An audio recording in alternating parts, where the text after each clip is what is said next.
Aksi sosial yang belakangan sedang digagas Uya Kuya nyatanya tidak hanya tentang memerdekakan suara para tenaga kerja Indonesia di luar negeri saja, baik yang terlantar maupun yang sedang berurusan secara hukum. Belum lama ini, suami Astrid itu juga turut membongkar kasus dugaan pemerasan terhadap salah satu TKW Indonesia yang berada di Dubai.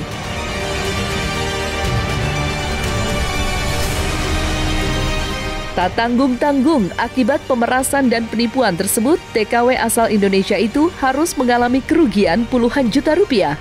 Mendengar pengaduan TKW tersebut, Uya Kuya mengaku sedih. Ia pun berjanji akan membantu TKW tersebut untuk menuntut keadilan atas apa yang dialaminya. Sebelumnya, aksi pemerasan dan penipuan terhadap pekerja Indonesia di luar negeri memang sedang marak terjadi. Atas hal itu pula lah, Uya Kuya berinisiatif menolong para TKW yang menjadi korban.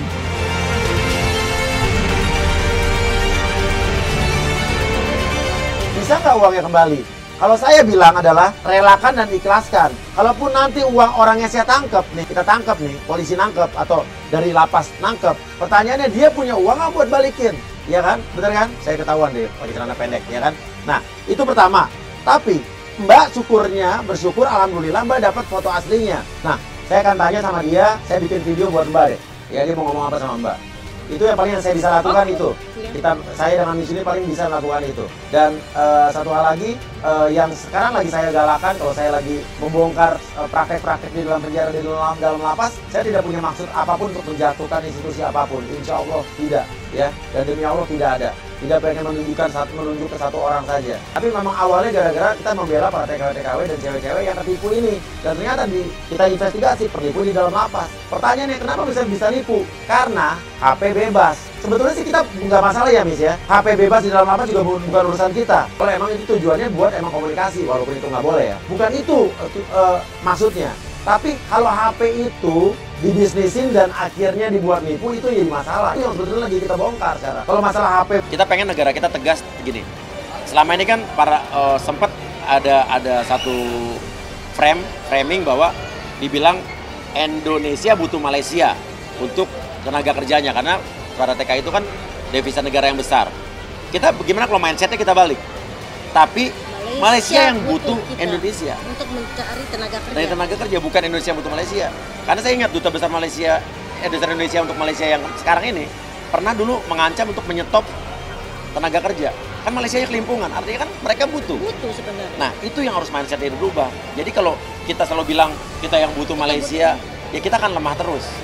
Nah, jadi itu pertama satu. Kedua, edukasi. Bagaimana orang-orang yang ada di daerah-daerah itu tidak mudah tertipu oleh agen-agen yang bilang ayo berangkat dengan cara lebih gampang, lebih mudah, dan lebih murah.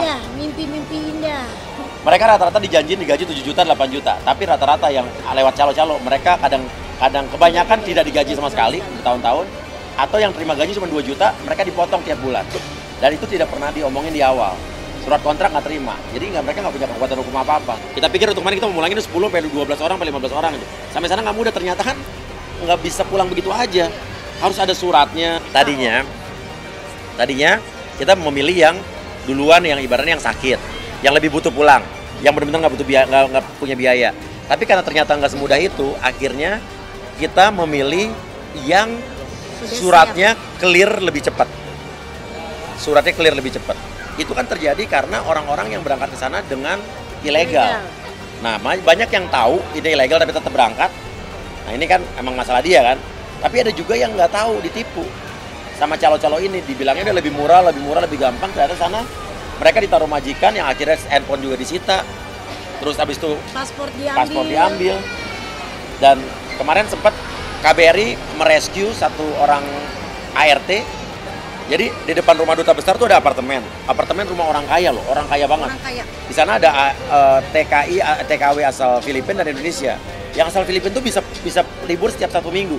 Tapi yang Indonesia itu nggak boleh keluar, nggak boleh libur, handphone disita, mereka dijadikan budak, dan dia pinter dia ngelempar, karena di rumah duta besar itu kan ada bendera Indonesia, dia pasti tahu rumah orang Indonesia kan, dilempar bola golf, pakai dia minta tolong nomor telepon yang di situ, dilempar, akhirnya kontek-kontekan, dan akhirnya dia bilang dia sakit, Akhirnya mau dipulangkan sama calonnya, tapi calo-calo di sana kalau mulangin cuma ditaruh di bandara dan ditinggal. Ditinggal, nggak dikasih apa-apa, cuma ditaruh di bandara. Dan dia kan nggak bisa pulang karena dia nggak ada surat. Jadi banyak orang yang akhirnya tinggalin di bandara, keteteran di bandara. Nah, akhirnya dia pinter, udah dibilang kamu nanti lari aja ke rumah ini, kata orang staf di rumah duta besar kan. Jadi bener pas dia keluar mau diantar ke sama agent ke mobil, dia langsung lari ke rumah duta besar. Masuk pintu, calonnya ngejar, ditutup juga pintu. Akhirnya calonnya itu malah justru ngebayar semua gaji-gaji karena dia nggak pernah dibayar gajinya. Kalau enggak, sama duta besarnya diancam sama Pak Hermono, kamu akan saya kasusin, saya masukin media. Akhirnya dia bayar dendanya, ganti ruginya, dan akhirnya selamat. Aksi presenter Uya Kuya memulangkan pekerja Indonesia di luar negeri, baik TKW maupun TKI, sampai kini terus berlanjut.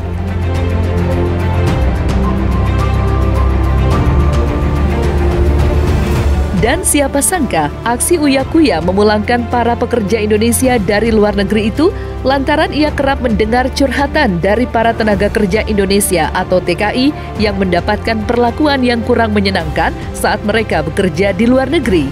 Memang tidak bisa dipungkiri, pengikut Uya Kuya di media sosial hampir 30%-nya adalah para TKW dan TKI. Maka tak heran jika nama Uya Kuya dan istrinya kerap menjadi perbincangan. Meski harus mengeluarkan biaya pribadi, niat tulus Uya Kuya menolong para pekerja Indonesia yang mendapat perlakuan tidak manusiawi banyak mendapat apresiasi dan dukungan dari banyak pihak.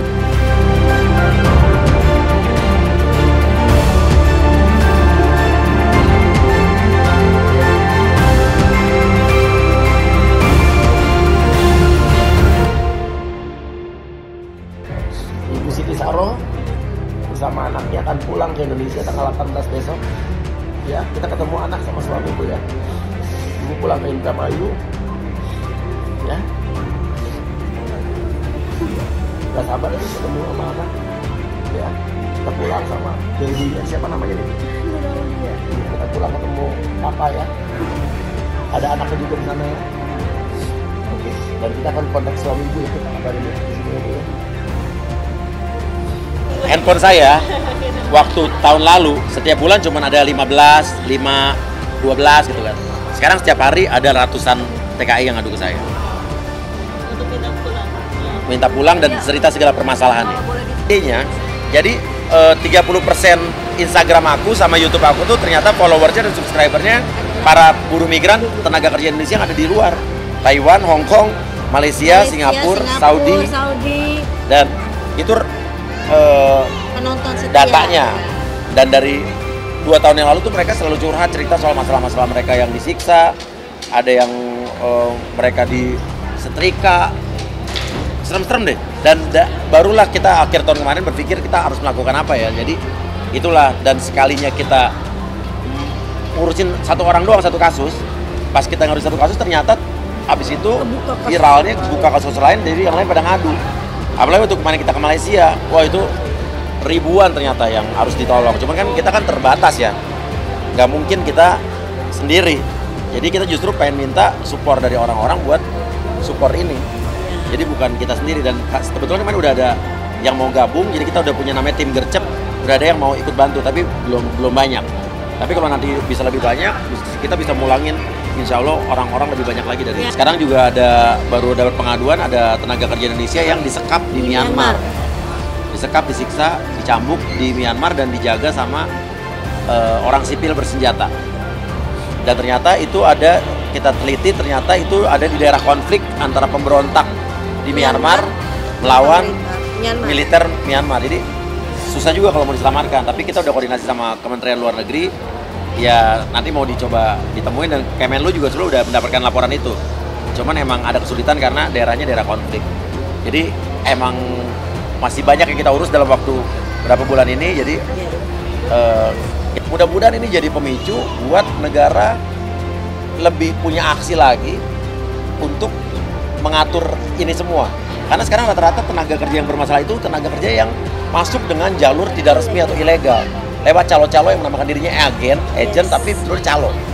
Sampai sana ada yang dibuang di tengah jalan loh, ada yang ditelantarin, ditaruh di diambil semuanya. dan rata-rata mereka nggak digaji.